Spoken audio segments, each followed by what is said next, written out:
กราบสวัสดีพ่อแม่เอฟซีทุกคนเด้อกราบสวัสดีทุกคนมื้อนี้เฮาสิมาเว้าถึงน้องมานะอีกคลิปหนึ่งก็แล้วกันพี่น้องบังเอิญไปเจอคลิปเพิ่นเนาะในแอปป่าเห็นเพิ่นโพสต์บอกว่าคุยอะไรกันเนาะเพิ่นว่าก็เลยเข้าไปเบิ่งสำหรับมื้อนี้เนาะเป็นการโพสต์ในแอปป่าของเพิ่นบอกสวัสดีครับบักหลามานะขออนุญาตส่งงานเด้อครับผมว่าซั่นวันแล้วก็บอกว่าสะสมคะแนนวันที่4 24 25รับเชิญสาวน้อยเพชรบ้านแพงเพิ่นว่า แสดงว่ามันสิมีรูปเพิ่นกับบอสโจเนาะแสดงว่าบอสโจให้บักหลาไปขึ้นสาวน้อยเพชรบ้านแพงในออนทัวร์ในวันที่24 25หรือเปล่าอันนี้บ่แน่ใจนะแต่ว่าเห็นบักหลาบอกว่า24 25นี่อ่ารับเชิญสาวน้อยเพชรบ้านแพงเพิ่นว่าสำหรับน้องมานะเพชรบ้านแพงเนาะอ่าสิเว้าถึงน้องมานะอีกรอบหนึ่งก็แล้วกันนะพ้องที่เห็นบักหลามานะมานี่เนาะก็ รู้ก็ FC ทุกคนก็รู้แล้วล่ะว่าเพิ่นน่ะเข้ามาไล่ๆกับน้องอุ๋งอิ๋งมาทีหลังเนาะ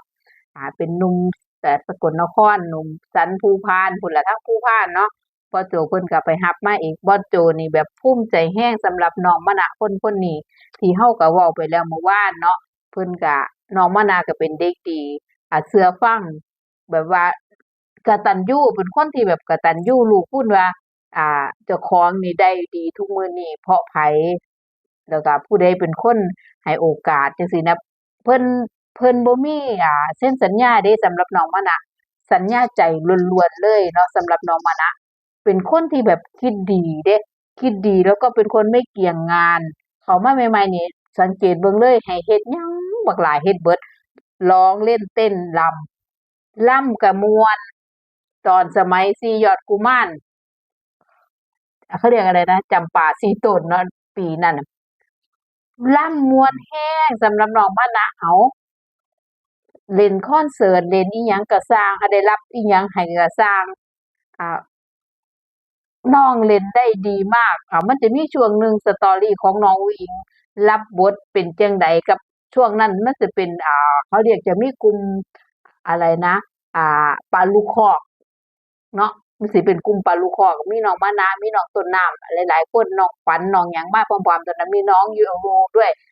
เนาะตอนนั้นหลายๆคนเขาเอิ้นว่ากลุ่มปลาลูกคอกอ่าบักหลายเฮ็ดหยังบักหลายเฮ็ดได้เบิดทุกอย่างการแสดงเวทีเอนเทอร์เทนเป็นกระเทยใส่ชุดอิหยังก็ได้เบิดสำหรับน้องมานะมีให้เบิ่งพี่น้องไปเบิ่งกันค่ะเจอจังจังเจอจังจังเจอจ่าจ่าเจอจ่าจ่าเจอจ่าจ่าเจอจังจังอยากให้เติมดังและอยากจะให้พายคนอะไรหลอกได้หลอกดีหลอกให้พักและยังจะให้เสริมดังข้าจะหลอกเพื่อนหาลูกสาวคนยึดละบอกหน้าเยื้อเบิ้ลละเอาถือกระจกซอยไม่ในลูกเอามาเบิ่งพี่ป้าอ้อยน้ำข่อยมาเลิศมาอีหลาเนี่ยขอปัดอะไรเหนื่อยจักบาทสวยบ่ลูกนี่ได้บ้างนี่ผมสวยแห้งนี่แม่มีให้นี่เลี้ยงสินกว่าถนนลาดยางผมเป๊ะไปมาแม่ขอปัดอะไรนี่จักบาทได้ลูกอะไรเหนือเอาอีหลาน้ำตาอีหลาคืออะไรลูกสาวแม่แม่มาหน้าแม่ต้นน้ำว่าจะไหนล่ะลูกอีหลาพ่อทำมาหลายบางเทื่อหลากระโถฮะกูอยากให้นั่นส บอกลูกแล้วไปเดี๋ยวยิงลูกเขาถอได้ดิแต่ว่าเขาอย่าไปถอยเหมือนที่เข้าบ้านนั่นแหละยิ่งสูงก็ยิ่งร้อนว่าแม่นยิงสูงยิงหนาวติแม่เอาจักละตั้งแต่แม่ย่างขึ้นมานี่ก็ฮ้อนเอาเดาดากว่าสั่นจังหวะแต่งตัวไม่แบบเซ็กซี่อีหลาคนคอมเมนต์คือคนคอมเมนต์คนเฮาหักบ่คือกันแมนคนหักเฮากับมีคนสร้างเฮากับมีแห่งหลายคนสร้างนั่นเฮาเฮ็ดหน้าที่ของเฮาให้มันดีที่สุดกับอีหลาแมนคนที่เขาหักเขาจะได้รักเฮาเพิ่มเติมขึ้นไปแม่นบ่พี่น้องเคยหักได้พึ่งข่อยว่าบทก่อนมาสิลืมเอาอยู่ล่ะ คู่ให้ข่อยเนี่ยซับน้ำตาข่อยไหล ขอบคุณแม่ทั้งสองเด้อจ้าเด้ออีหลา เส้น สิ น้ำตาก็ลูกเส้นน้ำตา โอ้ยคุยคืออย่างนี้ ขอบคุณแม่ทั้งสองเด้อจ้าหลาสิตั้งใจทำหน้าที่ให้ดีที่สุดสิบ่หยุดพัฒนาจ้า เยี่ยมมากลูกสาวเส้นน้ำตาแล้วก็ไปต่อเฮ้า อุ้งอิงเดี๋ยวลงคอนเสิร์ตมือนี่อีหลาพักผ่อนเลยได้อลูกเพราะว่ามืออื่นเดี๋ยวพอโจเพื่อนสิพาอีหลาไปศาลแม่ฮันนี่ สารไม่ให้ประเดี๋ยว ย่ามหมูเว้นกับไปงานตกแรกมากกับมาคอนเสิร์ตอีกอีหลาต้องหาเวลาพักผ่อนหลายๆได้อลูก จ้ามื้ออื่นไปจับเลขแม่นบ่จ้า แมนเอานี่พัดลมถือเอาไปแล้วลงคอน เศร้า เสิร์ต ไอ้ แล้ว เนี่ย ให้ลงบ่เอาบ่จ้า ถือเอาถือดูเขาแล้วถือให้ดูแล้วถือเอา เศร้าไห้เบิ่งหน้าย่ำไห้เนี่ยเว้ยได้ ตอนที่ลาบักลาเป็นละครของน้องอุ๋งอิงช่วงนั้นอุ้ยหัวจนเมื่อยพุ่นละนั่นแหละเพิ่นตอนนั้นเพิ่นมากับครูกับไอ้น้องต้นน้ำเนาะแบบไปเฮ็ดแบบสุดยอดอีหลีสำหรับมันน่ะให้เฮ็ดอีหยังผู้ใหญ่ให้จัดหยังให้เฮ็ดหยังบักหลายเฮ็ดเบิดยอมไอ้สั่งงานมาหยังก็คือเฮ็ดได้เบิดร้องเล่นเต้นรำเต้นก็เก่งเอาร้องก็ม่วนร้องเพลงก็ได้ม่วนพร้อม เต้นก็จริงร้องเพลงก็ได้เล่นตลกก็ได้ คือน้องมะนาวเนี่ยเป็นคนแบบว่า บ่เกี่ยงงานพร้อมที่สิแบบเขาเรียกน้ำไม่เต็มแก้วเนาะอ่า ผู้ใหญ่ให้หยังมาเฮ็ด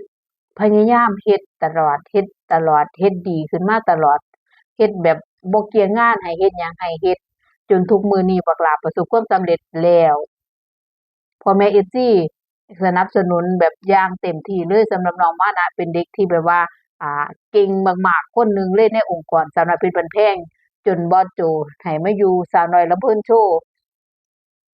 บ่ปากจักคำบ่เอะจักคำพอให้ไปไสผมก็ไป นี่แหละคือแบบว่าคนแบบว่าบ่เกี่ยงงานเด้ เห็นบ่24 25บอสโจให้ขึ้นรับเชิญสาวน้อยเพชรบ้านแพงบอสโจนี่ภูมิใจแรงที่คลิปที่แล้วเราก็บอกไปแล้วที่เห็นลูกทีมลูกเพิ่นได้ดีทุกคนออกรถตู้เงินสดพี่น้องเด็กน้อยส่ำนี้แล้วผู้เพิ่นเป็นบริหารผู้เพิ่นผลักดันเพิ่นสิภูมิใจส่ำใดบ่น้องมาดาก็เว้าเลยว่า ผมน่ะภูมิใจบ่ทันได้แล้วพ่อน่ะแฮ่งสิภูมิใจกว่าผมอีกคือเป็นคนที่ผลักดันเป็นคนไปรับผมมาเห็นผมได้ขนาดนี้แล้วที่สำคัญอีกคนหนึงคือพ่อแม่ FC ที่สนับสนุนก็ต้องภูมิใจว่าเงินที่เอามาให้บักหลาเนี่ยบักหลาก็ใช้ประโยชน์ใช้อิหยังแบบได้บ้านได้รถได้หยังเนาะเก่งเฮ็ดให้ตายายมีกินมีใช้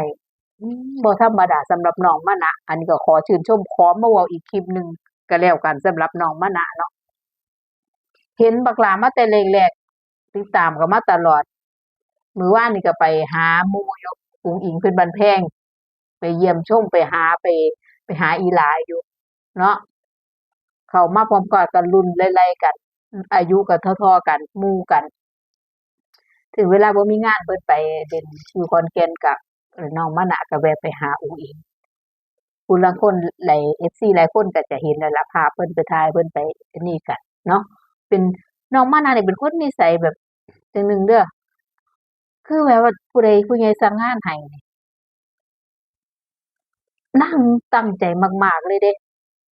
นางเฮ็ดแบบได้ดีมากด้วยการแสดงอิหยังก็สร้างรับบทหยังได้เบิดยอมรับว่านางเก่งอีหลีน้องเก่งอีหลีสำหรับน้องมะนะเพชรบ้านแพงและที่สำคัญคือกตัญญูรู้คุณผู้ให้โอกาสผู้ที่ให้มายืนบนเวทีอันทรงเกียรติผู้ที่เฮ็ดให้มีกินมีใช้ทุกมื้อนี้น้องสิพูดเสมอว่าบุญคุณพ่อโจบ่เคยลืมบุญคุณพ่อโจพ่อให้เฮ็ดหยังผมเฮ็ดจังซี้แหมมันเป็นเด็กน้อยที่แบบน่าส่งเสริมเนาะน่าส่งเสริมพ่อแม่ FC เพิ่นก็ฮักก็หอมก็ขอให้บักหลาดังๆปังๆเบิ่นต่อไปอดบ่ได้สิมาเว้าเห็นคลิปพ่อโจเห็นคลิปบักหลาลงก็เพิ่นผู้ใหญ่เพิ่นเห็นนะเพิ่นก็จะเล็งเห็นจังซี่แหละเฮาก็เฮ็ดตั้งใจเฮ็ดเป็นบ่แม่นว่าเพิ่นบ่เบิ่งเพิ่นเบิ่งอยู่แล้วล่ะผู้ใดเป็นจังใดเนาะบักหลาเฮ็ดจังใดเป็นจังใดมาจังใดขนาดสัญญาบ่มีแต่สัญญาใจเท่านั้นผู้ที่เฮ็ดให้เพิ่นมีคือผู้ใดเพิ่นบ่เคยลืมบุญคุณ นี่แหละคือแบบคนสิดังไปหน้าคนบ่ลืมคนเนี่ยดังไปหน้าเบิ่งภาพบรรยากาศเบิ่งอิหยังก็ซังบ่ว่าการแสดงการหยังตื่นเต้นไอ้บักหลาเฮ็ดได้สุดอีหลีการฟ้อนเอาไปเบิ่งอันสุดท้ายพี่น้องโชว์การรำเพิ่นให้เบิ่งก่อนจบคลิปไปเบิ่งบักหลารำเพิ่นชุดสีเขียวเหนียวสับกับน้องฮักแพงน้องฮักแพงนี่ก็เป็นคนหนึ่งที่เก่งคือกัน เขามาแรกๆโดดดราม่ามาตลอด แต่นางก็ผ่านมาได้เป็นคู่หูคู่อันนี้ก็เลยสำหรับลำเพิ่นฟ้อนลำเพิ่นชุดเขียวเหนียวสับดนตรีโจ๊ะโจ๊ะพัฒนาขึ้นอีหลีเนาะสำหรับน้องสองคนเอาเป็นกำลังแรงใจให้พี่น้องจบท้ายด้วยลำเพิ่นของน้องมะนะกับน้องฮักแพงสำหรับคลิปนี้ไผบ่ทันจับฝากกดติดตามเป็นกำลังใจกดไลค์กดแชร์ถ้าหากถูกใจและชอบอ่าก็มีสิ่งใดดีๆเด็กพัฒนาหรือว่าสิ่งที่เป็นเขาเรียกว่าอะไรความกตัญญูรู้คุณเฮาสิมาบอกมากล่าวเพื่อให้เป็นตัวอย่างสำหรับคนที่เข้ามาใหม่เนาะจะได้แบบเจริญรุ่งเรืองแบบนี้ คือพี่ๆเพิ่นที่เข้ามาก่อนสำหรับวันนี้ก็ฝากกดไลค์กดแชร์นำเด้อฝากกดติดตามให้ด้วยสำหรับวันนี้สวัสดีค่ะ